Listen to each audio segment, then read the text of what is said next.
Time for us to head back to the voicemail of Truth and Reason. This one about Baker Mayfield and not making a hasty decision here.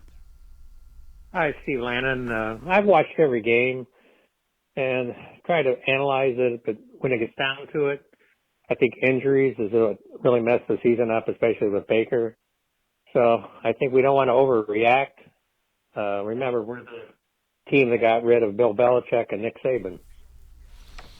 And Tim Bielik, so about Belichick, he was a guy that thought he was going to go with the franchise to Baltimore, and then they jettisoned him before they got to Baltimore. Saban was a defensive back coach here, so it isn't really like they got rid of him. But to his point, you have to take everything in context, and it wasn't only Baker's injuries. Everything else, the line, the wide receiving core, everything was banged up all at once. Yeah, and I mean, unless you're one of the all-time great quarterbacks, you can only overcome so much at the position. When it comes to Baker and, the Browns' decision this offseason, I think you got to take emotion out of it and understand, why he was not successful this season. And there's reasons for that, obviously. We saw them all play out. And I always believe that there's more than one reason for everything, that you can't point to one thing in particular.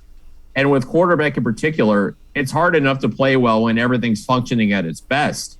But when guys are injured, continually going in and out of the lineup, when play calling can be inconsistent, when the opponents are playing very, very good football, and especially when the quarterback is injured, you combine all that stuff, and it's just a gigantic snowball that, like I said before, unless you're Peyton Manning or Tom Brady, you're not going to be able to overcome that. So I think, to me, I've said before, the best thing the Browns can do is just keep everything intact and just add to it.